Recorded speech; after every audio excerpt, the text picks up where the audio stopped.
자, 이번에는 2022 EBS 수능 특강 영어 11-9번 11강의 9번부터 한번 시작해 보겠습니다.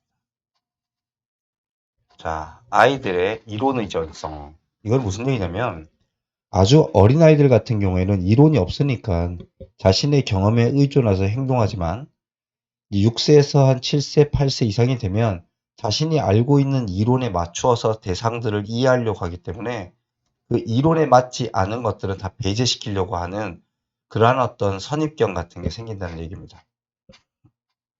자, 그들의 연구에서 이 두 사람은요, 자, 실험에서의 이 이론 의존성이라고 하죠. 예. 여기 의존성이라는 단어는 저희 같은 단어가 여기 보시면 dependency나 reliance 같은 게 의존성입니다. 이런 것들을 보여주었다. 자, 그들은 아이들에게 요구합니다. 나무로 된 블록의 균형을 잡아보라고. 좁은 금속으로 된 레일 위에. 그쵸? 예. 선로 같은 거죠, 레일은. 수많은 블록들이, 자, 이게 heaven이라는 단어를 기억하셔야 되는데, 이제 고르게 이 뜻이죠. 균등하게. 예. 자, have, 사역동사, 목적어, pp. 이렇게 되는 거죠. 고르게 분포된 무게를 가지고 있었죠. 그래서 그들은 기하학적으로 중심적인 부분에 균형을 잡을 수가 있었습니다. 기하학은 도형을 얘기하는 거죠.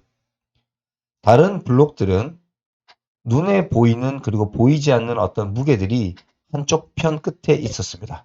그러다 보니까 그들은 중심에서 멀리 떨어진 곳에 중심이 잡히게 되죠. 가장 어린 아이들 같은 경우에는 어떠한 이론도 가지고 있는 것처럼 보이지 않아요. 그들은 그냥 단순하게 주변으로 블록을 치웁니다. 그들이 균형 잡힐 때까지. 그래서 6세에서 7세쯤 된 아이들에게 대부분의 아이들은 어떤 강력한 이론을 채택했던 것처럼 보입니다. 자, 근데 보이는 거는 과거고 채택한 건 그 이전이니까 완료 부정사를 써야 되는 걸 잊어버리면 안 돼요. 예, 요거는 꼭 기억을 해주시길 바랍니다. 예, 바로 중심에서 여러 가지 물건들은 중심 부분에 균형이 잡힌다라는 그러한 이론들을 아이들 머릿속에 갖고 있는 거죠. 여기서부터 내용이 바뀝니다. 아이들이. 자, 이렇게 ABC가 될 것 같아요. 자, 이 아이들은요. 그들의 중심 부분 위에 그 선로 위에 블록을 올려놓습니다. 일반적인 블록의 경우에 그 데이터는요. 이러한 이론에 잘 맞아떨어질 겁니다. 그런데 그 이론은 균형 잡히지 않는 블록의 경우에는 아무런 효과가 없습니다. 그래서 이러한 아이들의 대부분은요. 이 기하학적인 중심 이론에 달라붙어 있죠. 준수하다라는 뜻인데 여기 보시면 법률이나 규칙을 지키다, 준수하다, 순종하다라는 같은 단어입니다. 그리고 keep aside, put aside입니다. 예, 균형이 맞지 않는 블록들은 옆으로 치워버립니다.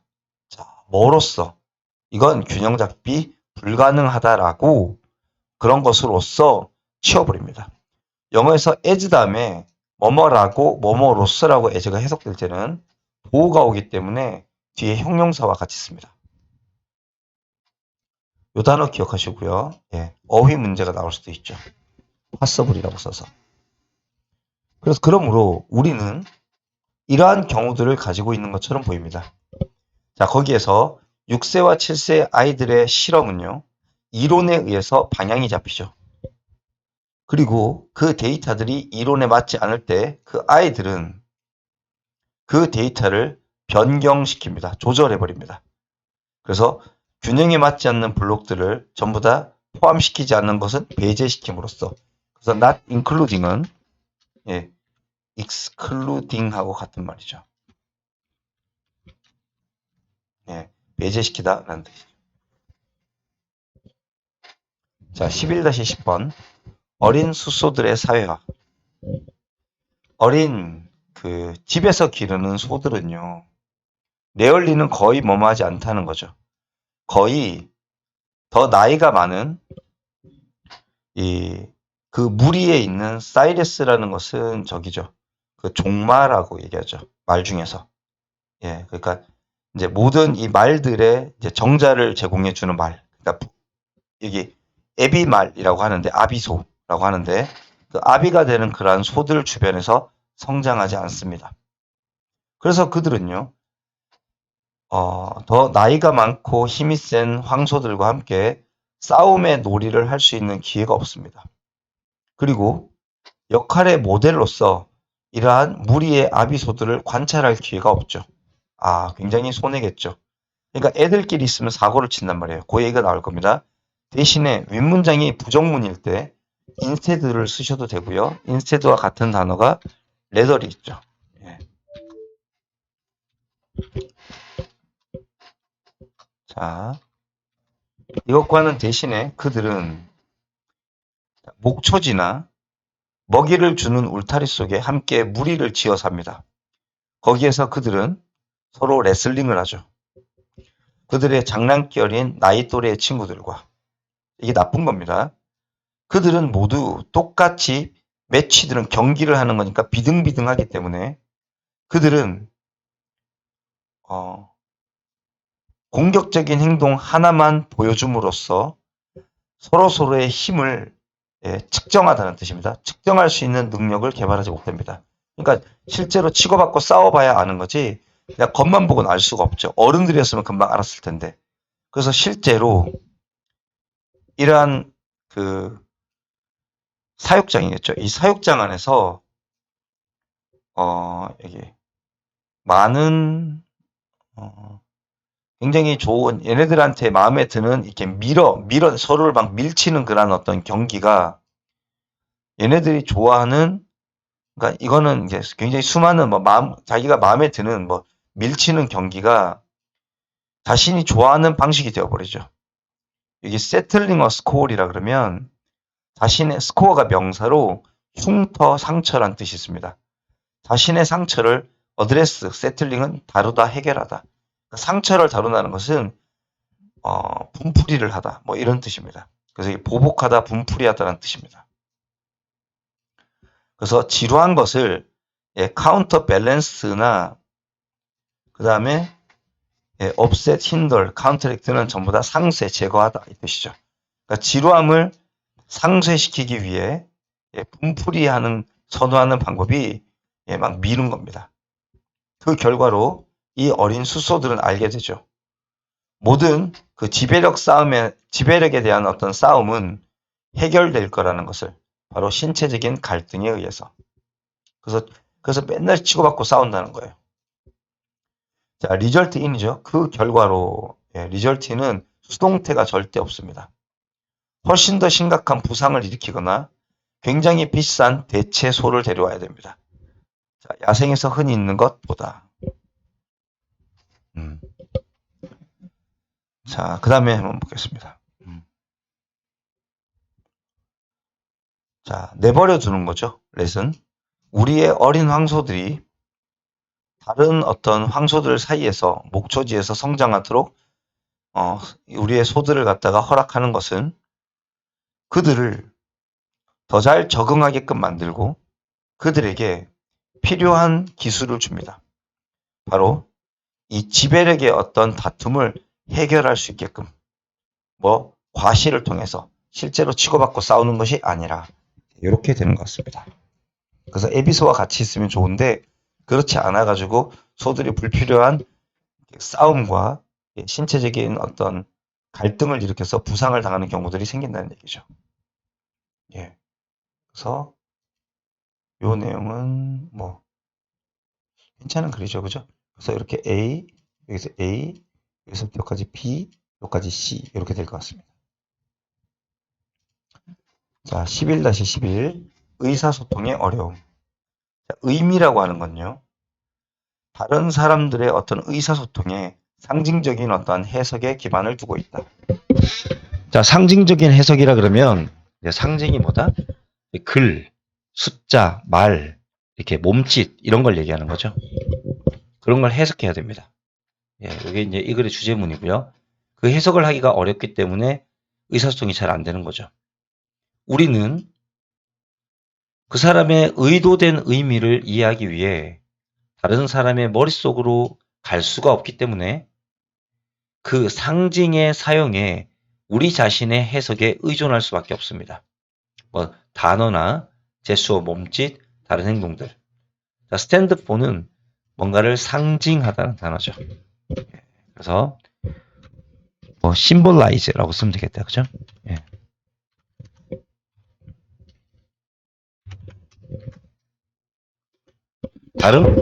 다른 무언가를 상징할 수 있는 그런 다른 행동들.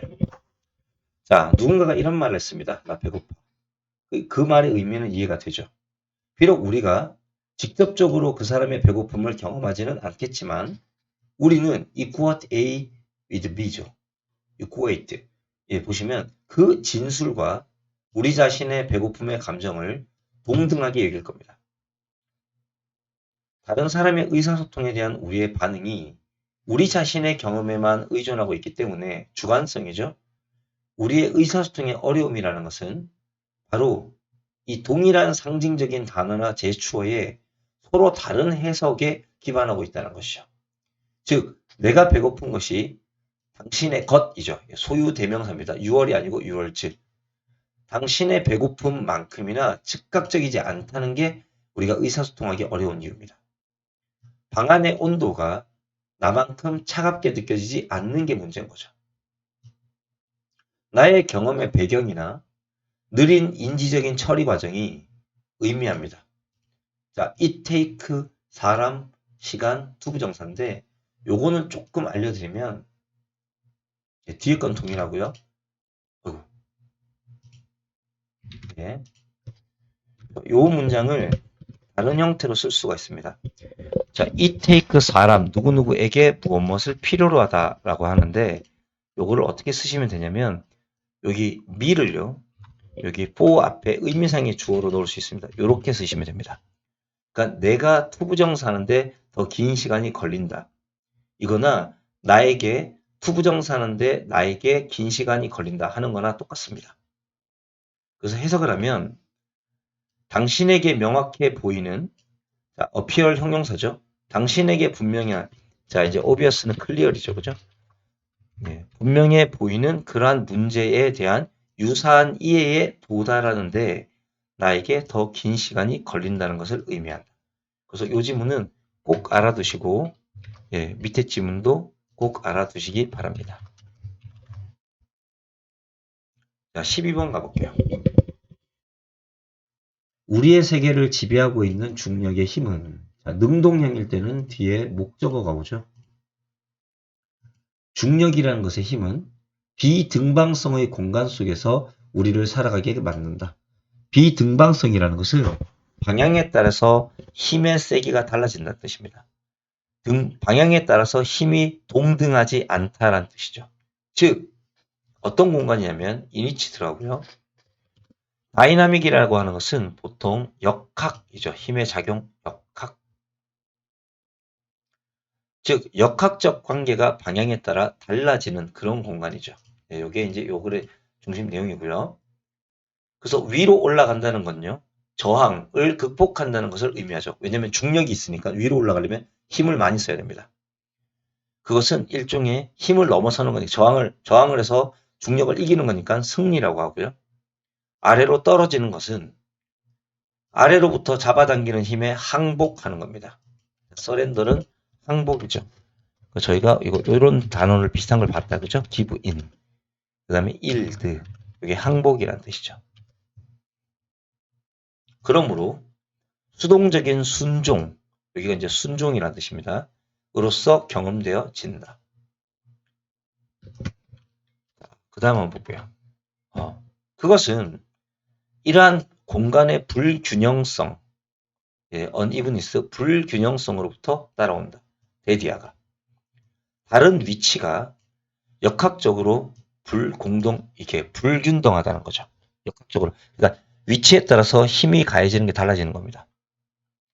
여기에서 물리학은 우리에게 도움을 줍니다.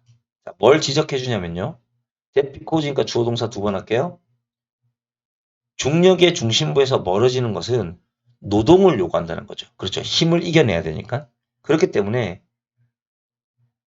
저 높은 곳에 있는 질량의 잠재적인 위치 에너지는, 잠재 에너지는 위치 에너지입니다. 아래쪽에 있는 그런 아래쪽에 있는 그 질량의 그것보다, 이게 이제 위치 에너지죠. 훨씬 더 커야 됩니다. 이건 이해되시죠? 그러니까 위쪽에 있는 녀석이 아래쪽에 있는 녀석의 그 위치 에너지보다 당연히 훨씬 크겠죠. 예. 위치 에너지는 높이가 높을수록 커지겠죠. 자, 시각적으로 어떤 색상이나 모양이나 특정한 크기의 물건들은 더 많은 무게를 지니고 다닙니다. 더 위에 있을 때, 그러니까 높은 곳에 있으면 있을수록 더 무겁게 보입니다. 그러므로 수직적인 어떠한 방향에서의 균형이라는 것은, 됐죠? 다른 높이에서 똑같은 물건을 위치시키면 얻을 수가 없습니다. 수직적으로 균형을 못 잡습니다. 수직적으로 균형을 잡으려면 위가 더 무겁게 느껴지니까 더 가벼운 게 있어야 되고, 아래쪽에 더 무거운 게 있어야지 위아래가 맞다고 느껴집니다. 건물 같은 거 생각해 보세요. 건물을 일직선으로 위로 1km를 치면 위가 너무 무거워서 밑에 게 흔들릴 거라고 생각하게 됩니다. 예, 그래서 위로 올라갈수록 좁아지는 거죠, 이렇게. 그래서 높은 것일수록 가벼워져야 되겠죠. 자, 이제 이번엔 크기입니다. 크기에 관한, 위드 리갈드 투 뭐뭐에 관한 크기의 경우에 실험적인 어떤 증명은 이 사람에 의해서 언급됩니다. 만약에 한 사람이 그것을 직접 측정하지 말고 이 수직선을 2등분하라고 요구를 받는다면 사람들은 거의 변함없이 너무 높은 곳에다가 그 표시를 할 겁니다. 저 위에다가. 이렇게 된다는 거죠. 왜냐면 위로 올라갈수록 무겁다고 느껴지니까, 예, 위아래를 정확하게 2등분 하려 그러면 좀 높은 곳에다 찍어야 된다고 생각하겠죠. 그래서 그 직선이 실제로 2등분이 된다면, 2등분을 했죠. 그러면 그 사람은요, 자기 자신을 이게 설득할 수가 없습니다. 설득하는 것에 어려움을 겪는다는 뜻이죠. 뭐를? 저기 위쪽에 있는 그 절반이 아래쪽 절반보다 실제로는 더 길지 않다라는 걸 믿지 못합니다. 짧다라는 걸 믿지를 못하는 거죠. 자, 이 말의 의미는 뭐냐면요. 보통 일반 사람들이요. 두 개의 절반이 비슷해 보이게끔 하려고 이렇게 원할 때는요. 대개 그 사람들은요. 예, 위쪽을 짧게 만들어낸다는 거죠. 예, 이렇게 이해하시면 될 것 같습니다. 좋은 지문이 많네요. 이 지문은 제가 생각하기론 지금 방금 전에 해석하면서 참 중요하겠다. 이런 건 영장 나올 수 있겠다라고 생각했던 거고요. 예. 그 다음에 이 지문도 좋은 지문이고, 마지막 지문이 시험에 나오기에 딱 좋은 지문 같습니다. 아주 잘 만들었네요. 동요는 제가 미리 써놨으니까 여러분들께서 보시고, 예, 이렇게 쓰시면 될 것 같아요. 예, 이상입니다.